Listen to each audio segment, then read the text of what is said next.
My name is Lauren. I was 24 that year, paralyzed on one side of my leg after a car accident, and completely dependent on my mother after my father passed away. Or more accurately, I lived like a shadow in her house. That morning, the sky over Kentucky was a dull gray, like a damp, moldy blanket. I sat on the edge of the passenger seat in my mom's SUV, a beat up old Ford she kept cleaner than anything else in the house. She didn't turn on the heat, even though it was below 32 degrees outside. I hugged myself, tucking my hands between my thighs for warmth, too afraid to speak. She hated it when I complained. I glanced sideways and saw her jaw clenched, her cheekbones tight. She drove like she was fleeing from something inside her. Her knuckles were white on the steering wheel. No radio, no noise, just the crunch of tires on gravel and the sound of me swallowing. "Where are we going, Mom?" I asked softly, trying to keep my voice casual. "It's a surprise," she replied flatly, eyes locked on the narrow dirt road ahead. "Trust me." I heard those two words clearly. Trust me. And just as clearly, I felt the sting in my chest. She'd said the same thing when she threw out all my sketches because they were garbage. She'd whispered it too, the day she dropped me off for therapy and never came back for 3 hours. The car turned onto a narrow dirt road flanked by dense pine trees. No signs, no lights. I had no idea where we were. My phone signal had already dropped, and GPS was gone. My chest tightened. I was used to her coldness, but something today felt different. The car stopped abruptly. The jolt sent me forward, banging my head against the dashboard. My mother got out, walked around to my side. Before I could unbuckle, she opened the door and leaned in. "Get out." "What? Mom, what are you doing?" She didn't answer. She grabbed my arm roughly. I tried to resist, but the lower half of my body was too weak. My left knee slammed into the cold ground, wet, muddy. Pain shot from my hip down to my ankle. I gritted my teeth and didn't cry. She tossed my canvas bag onto the dirt, cheap, faded, containing a few clothes, a bottle of painkillers, and an old notebook. "When you stop playing the victim, I'll come back," she said slowly, each word slicing through my ears like a knife. You can't leave me here," I screamed, dragging myself after her as she walked away. "How long are you going to lock yourself in that pathetic role? Take care of yourself, Lauren." The car door slammed. Red taillights flashed briefly through the trees. Then, darkness. I lay there on the frozen ground, my lower body aching, hands trembling from rage and fear. I reached into my jacket, hoping to find my phone. Nothing, she'd taken it. No wheelchair, no emergency meds, no goodbye. Just that bitter, parting shot. I dragged myself out of a shallow patch of mud, my back soaked and freezing. There was still one thing in my pocket. An olive lace handkerchief my cousin Lily had given me when she changed schools. I clutched it, not because I thought it would save me, but because it reminded me that at one time, someone had treated me like a person. The wind hissed through the treetops. The air was thick with the scent of rotting wood and ash. I looked around. Trees and tangled roots like prison bars. The whole forest felt like a trap. I gritted my teeth and began crawling toward a denser patch of trees, hoping to find shelter for the night. I knew there was no use screaming. Who would hear me? But I was wrong. Somewhere in the shadows of the trees, someone was watching me. I had no idea how long I had blacked out. The cold pierced through my thin sweater like needles into bone, numbing my left hand until I could barely feel it. The forest wind at night didn't howl, it whispered in short, sharp bursts like someone murmuring nearby. Every time I dozed off, I startled awake at a rustling in the bushes, sometimes like a small animal, sometimes unmistakably human footsteps, but whatever it was, I couldn't run. I lay there under an old oak tree, my head resting on the canvas bag, trying to hold back tears to stay warm. One of my ankles had swollen badly, and I wasn't sure I'd make it through the night. I thought of my mother's words, "I'll come back when you stop playing the victim." No one was coming back, and this time, I wasn't sure I'd ever get the chance to forgive. Just when I felt like I was about to pass out from exhaustion, I heard footsteps, soft, deliberate, behind me. My heart froze. I went completely still. It wasn't an animal. There was intent in that rhythm. Another rustle to my left. I slowly turned my head. A pair of dark boots stood motionless in the shadows just a few feet away, as if the person wearing them was waiting to see how I'd react. I didn't dare call out. I just clutched Lily's lace handkerchief, the only thing left that still held a trace of someone who once cared. Then the figure stepped out from the darkness, tall, wrapped in a thick ash-gray coat. His face was mostly hidden by a hood and an old scarf. He didn't speak. He didn't come too close. He simply took off the backpack slung over his shoulders, pulled out a bottle of water, and set it on the ground within arm's reach. Then he retrieved a flannel coat and gently draped it over my shoulders, his movements steady but not rushed. I looked him straight in the eye, pale gray eyes, calm, showing no fear or panic. I trembled slightly. "Who are you?" No answer. He crouched, gathered a few dry branches around the base of the tree, and started building a fire. Every motion practiced, like he'd done it 1,000 times. In minutes, a small flame was flickering. The warmth on my face was so real it brought tears to my eyes without effort. He handed me a granola bar. I hesitated, then took it. The air around us had softened, though the wind still whispered through the tall pines. We sat there, saying nothing, as if presence alone was enough, no explanation needed. After a while, I tried again. "Do you live around here? Are you a ranger, a hunter?" Still nothing. He kept his eyes on the fire, narrowing them slightly, as if weighing something unspeakable. Then he stood up, pulled his hood lower, and stepped back into the trees. I opened my mouth to stop him, but my throat was too dry. No sound came out. He didn't look back, didn't leave a word, but the fire kept burning, as if to silently say I wouldn't die tonight. I curled into myself, shaking, but alive. In the orange glow, I looked closely at the coat he had left. It smelled like old firewood and pine sap. On the sleeve, a thin, black thread was sewn in. A faded line I couldn't decipher, maybe a name or symbol. I slid my hand into the coat pocket. A small, folded piece of paper was tucked inside. I unfolded it. The handwriting was rough, uneven. Definitely a man's. Silence doesn't mean no one is listening. I read that line over and over all night. I didn't understand what it meant. I didn't know who he was. But one thing was certain. Someone knew I was here, and they didn't want me to die. I sat there until dawn crept gently over the treetops. The fire had died, leaving behind only warm ash, but inside me something had been lit again, a faint spark I thought I no longer deserved to carry. About 30 miles away, inside a cozy Italian restaurant nestled in Lexington's historic district, the chandelier lights glimmered above my mother, Margaret, the woman I once believed was my last refuge after the accident. She sat with her new boyfriend Ron, a 50-something financial advisor, and my younger brother Brandon, along with his wife Madison. They laughed heartily as the waiter brought out Tuscan-style braised veal. Not a single person asked, "Where's Lauren?" No one looked concerned. Madison took a sip of wine and glanced at her phone. "Did she text you?" "She's gone," my mother replied, as casually as if she were referring to someone who had just left a dinner party. Not her disabled daughter she had abandoned in the woods. "Same old act. Looking for attention. She'll come back when she sees no one cares." Brandon chuckled, patting her on the back. "Better go through another drama spiral. Playing the more miserable than everyone card is kind of her specialty." Ron added, tone laced with sarcasm. "Honestly, it's one less thing to worry about. With the move coming up, not having Lauren around makes things a lot easier."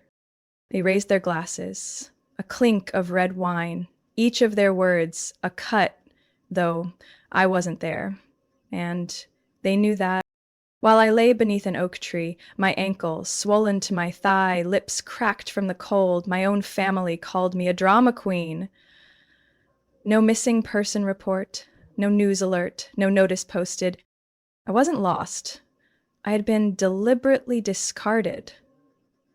I didn't know that until 2 days later when a delivery driver found me by the roadside and took me to the nearest community clinic. When the police arrived, I asked only one question. Did my mom report me missing? The officer, a Puerto Rican man in his 50s named Carlos, looked at me and sighed. No, in fact, she said you ran away. She filed a statement saying you've done this kind of thing before and this was probably the same. I let out a dry laugh, more brittle than the January wind whistling through the clinic windows. Carlos handed me a cup of warm water and gently said, "But something doesn't sit right. I've seen cases like this before, and I just don't believe someone abandons a half-paralyzed daughter in the middle of the woods, in the middle of winter, and calls it finding herself." I didn't respond. I just gripped the edge of the blanket and stared into space. I wasn't surprised, not shocked. There was no kind of pain left in me that felt new anymore. A few days later, when I could finally walk with crutches, I quietly returned to town, not to confront anyone, but to see with my own eyes whether the people I once called family felt anything at all. I stood outside my mother's favorite bakery, the one she visited every Saturday. A small shop, red brick walls, the scent of almond pastries wafting in the breeze. Through the window I saw her sitting with Madison, laughing over something on her phone while nibbling a muffin. No black clothing, no worry lines, no call made to find me. She didn't even wear the ring my dad left behind, the one she always said she only wore when she needed inner strength. I turned away. Another minute of watching them would only weaken me. But just then, something on the bakery's bulletin board caught my eye. A printed invitation card. Saturday night, housewarming party for Margaret and Ron. Farewell Lexington, hello new chapter in Tampa, Florida. They were leaving. No notice sent to me, no goodbye, no address left behind. I had been erased from the story, as if I never existed. A chill ran down my spine. But this time, it wasn't the weather. It was the sharp realization that my mother hadn't abandoned me in some impulsive moment. It was planned, a clean cut, deliberate. And I, the disabled, burdensome daughter, was the final detail they needed to eliminate to start their perfect new life. I stepped back and pulled my old phone from my coat pocket. Though my bank accounts had once been completely under my mother's control, I had kept one thing: a USB drive with years' worth of bank statements. And suddenly I realized if they wanted to erase me from their lives, I was finally ready to write myself back in. I used to think the worst pain was being abandoned by my mother in the cold woods. But that was just the tip of the iceberg. The part beneath, the slow erosion over 24 years, was far more terrifying. It started with small things. So small that if I told anyone, they'd say I was too sensitive. Like this. When I was 12, Mom called the whole family into the living room, her voice dramatic, like she was preparing for a trial. "Who took money from my wallet? $200 just disappeared." Brandon, who was 10 at the time, didn't even look up from his handheld game. I had just walked in, my hands still stained with paint from art class, and before I could say a word, her eyes pinned me. "Don't look around, Lauren. I know it was you. You were home alone this afternoon." I didn't take it. I panicked and stepped back. "I've never touched your wallet." "Then who? The broom? The cat?" I turned to my dad. He was reading the newspaper, as always. Didn't look up. Didn't say a word. The room was silent, except for Mom repeating, "You always make things complicated." Days later, I found the $200 in Brandon's drawer, rolled up and stuffed into an old pencil case. I showed it to Mom. She wasn't mad. She wasn't even surprised. She just said one thing. "But it's still your fault. You make Brandon feel invisible." I froze. That was the first time I realized. To her, I was the root of every problem. Years later, that same pattern repeated. Anytime something went wrong, from a burnt microwave to Brandon getting a bad grade, Mom found a way to blame me. When I tried to defend myself, she'd accuse me of playing the victim. I once scribbled in my journal, "Can anyone hear me? I live here, but no one sees me." And then one day, they did see me, but not to listen. I was 15, coming home from physical therapy, when I noticed the kitchen was unusually quiet. Laughter echoed from the living room. I walked over and froze in the doorway.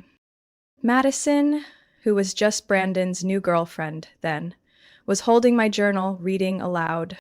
"I wish someone would ask me, 'Are you okay today?'" she mocked, exaggerating every word like she was doing stand-up comedy. The whole room burst out laughing. Mom was on the couch, wine glass in hand, laughing hysterically. Ron, her then boyfriend, was slapping his knee. "This kid writes her own tragedies?" "No," Madison added, "she's just auditioning for the role of professional victim. Maybe she should apply for a spot on over-emotional teen writers." I couldn't speak. My legs froze. My lips trembled. But the real pain wasn't from them. It came from the far end of the room, where Brandon sat silently, eyes on his phone. He didn't defend me. Didn't say a word. Worst of all, when I walked in, he laughed, too. I snatched the journal from Madison and ran to my room. That night, I ripped out every remaining page and flushed them down the toilet. I never handwrote anything again. They called me too sensitive, said I couldn't take a joke, said I was imagining things. What they didn't realize was that every time they did that, they weren't just hurting me. They were rewriting how I saw myself and how others saw me. Years later, when I applied for an art scholarship in Chicago, Mom sent an email to the admissions board behind my back. In it, she wrote, "My daughter has emotional instability issues. I worry she won't handle the pressure of being away from home." They rejected me 2 weeks later without a word of explanation. I found that email printed out and left in her desk drawer. That was the day I learned not all wounds come from public accusations. Silence, secret sabotage, and carefully planted labels can destroy your self-worth. Without a single blade. 3 days after I was discharged from the clinic, I returned to the trail leading into the forest where my mother had abandoned me. Not to retrieve my belongings, I had nothing worth keeping, but because something inside me still hadn't let go. A part of me was still stuck there, in that cold, unnervingly silent place. And yet, it was the only place I'd ever truly felt seen. I hobbled forward on crutches, one step at a time, along the damp trail covered in decaying leaves. The air smelled of pine sap and dry moss, that wild, earthy scent I would never forget. It felt both raw and comforting, like the night someone had lit a fire beside me. When I reached the same spot, the old oak tree still stood, and the fire pit was reduced to ash. I sat down, leaning against the trunk, feeling the dampness seep through my coat. Then I saw it. A small, folded piece of paper was wedged under a rock near the tree, somewhere I'd definitely missed last time. My heart clenched.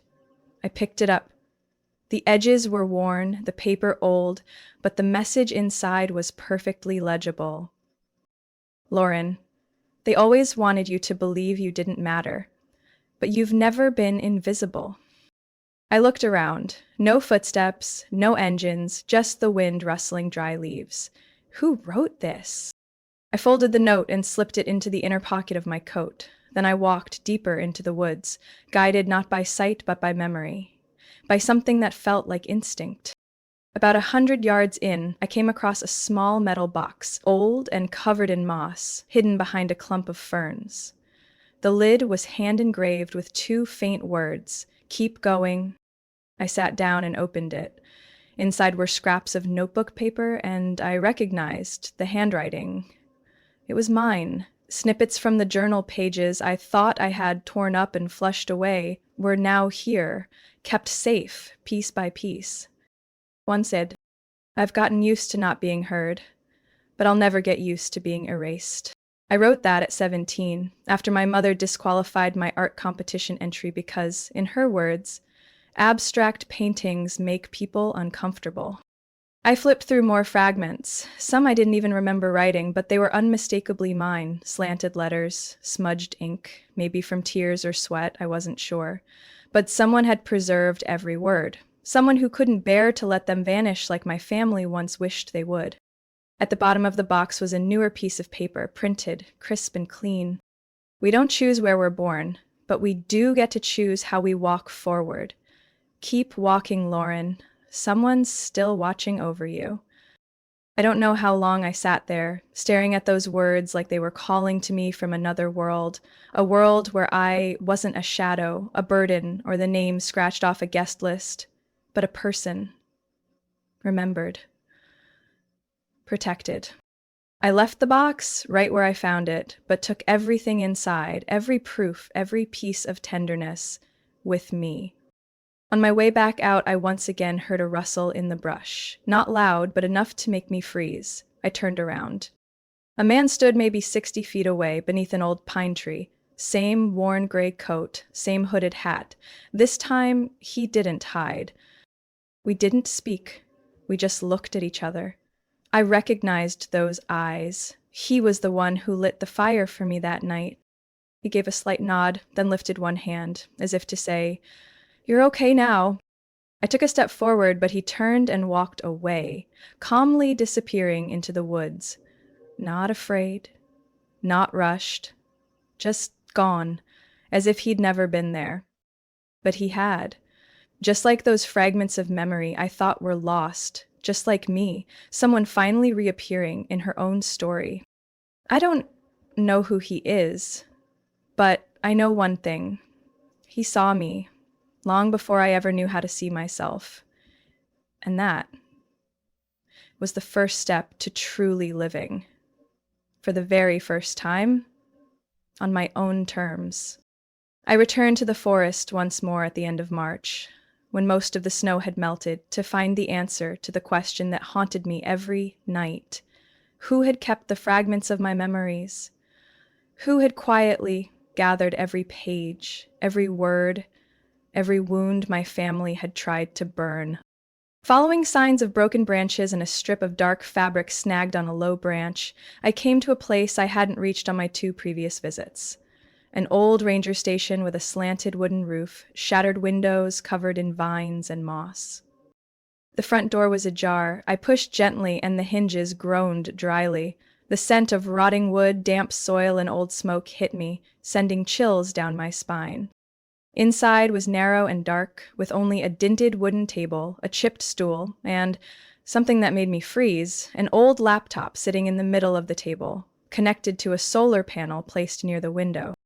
The screen was still on, the battery was still working. I stepped closer, my heart pounding so hard I could barely breathe. On the screen was a blog interface.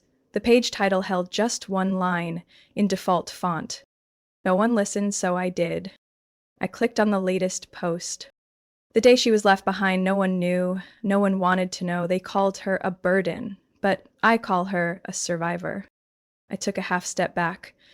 My hands trembled. I clicked the next post. When she was accused of stealing $200, no one questioned her little brother. I know because I saw Lauren crying behind the library that day, her hands still smudged with paint. I couldn't breathe. How could this person know that? I kept scrolling. Each post was a puzzle piece of my life, from little things like me hiding sketches under my pillow, to moments no one else had witnessed, like my mother grabbing my wrist tightly after my 16th birthday party and hissing, "You exhaust people, Lauren." The writer never used their name. Every entry was in third person, calling me she, as if narrating a tragic novel. But every line, every detail, was me. One post described the scar on the back of my neck, something I never told anyone about because I was ashamed it came from being pushed out of a grocery cart as a toddler. One post contained only a single sentence. The one who saves the little things is the one who truly sees you. I cried. This person hadn't just recorded, they had protected me through words, memory, and a loyalty I had never received from my own family. At the bottom of the page, I found the About section. No photo, no name, just one line. She didn't need saving. She just needed someone who wouldn't pretend not to see her. I I sank to my knees, still holding onto the table like it was something real, something solid.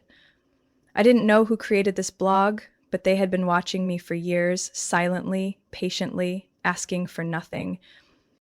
Then I saw it, a hidden link in tiny print at the bottom, admin access, no password required. I clicked it.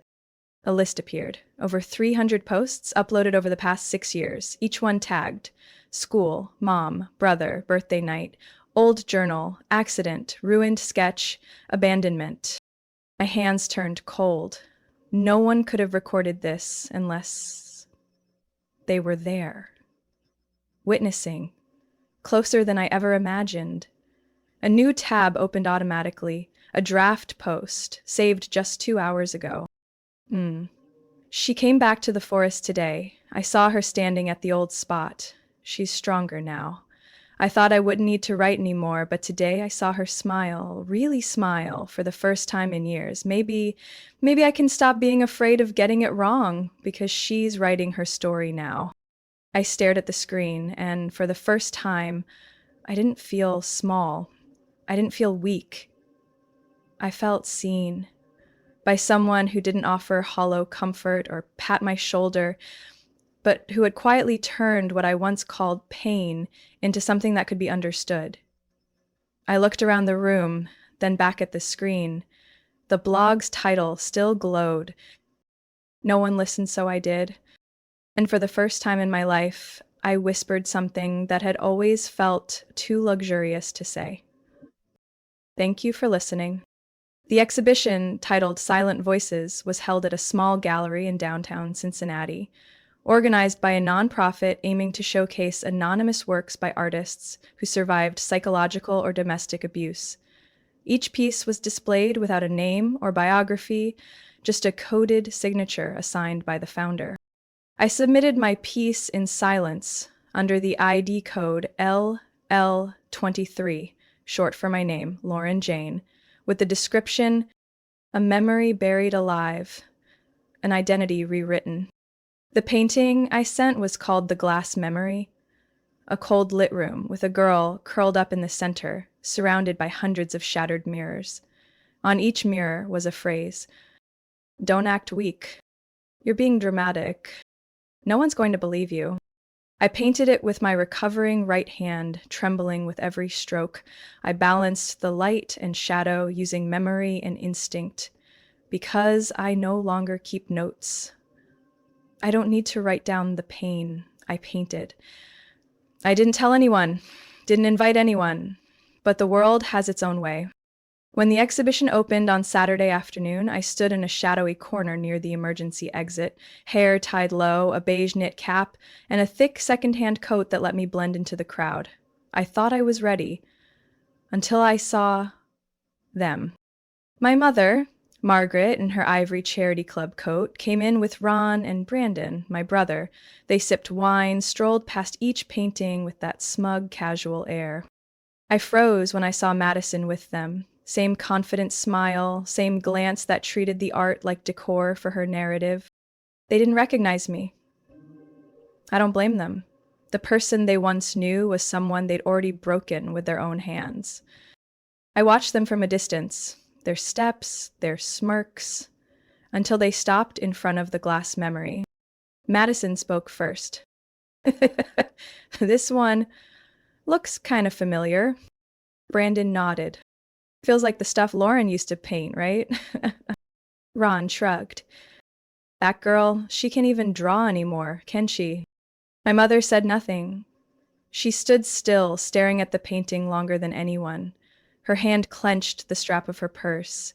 When her eyes dropped to the small caption in the corner, an identity rewritten, I saw her mouth twitch. Right then, a microphone came on in the center of the gallery. Thank you all for attending Silent Voices, and now, as promised, we'll be revealing the names of some featured artists whose work stood out this week. Murmurs filled the room. I swallowed hard. My back was damp with sweat. The host stepped up to my painting. The crowd leaned in. My heart felt pulled tight by invisible thread. This piece. The Glass Memory has been one of the most talked about works of the week, and today the artist has agreed to reveal her name. Please welcome. He paused. I stepped forward.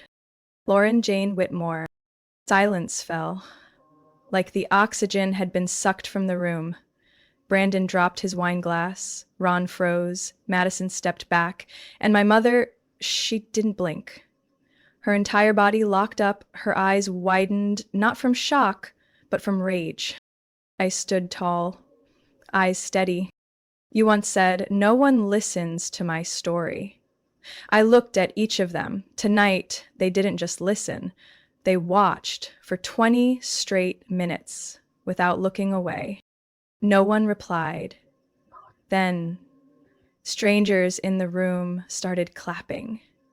Not loud, not dramatic, just small, real claps from people who knew how silence can be distorted. I didn't wait for a response. I turned and walked toward the door.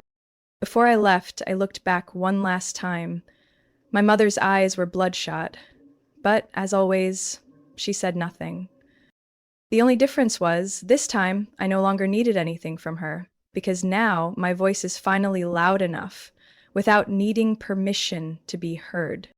3 weeks after the exhibition, I received an email from a nonprofit organization called Canvas and Courage, dedicated to supporting abused children through art therapy. The sender was Mrs. Helen Moore, the program director, who had attended the opening night of The Glass Memory.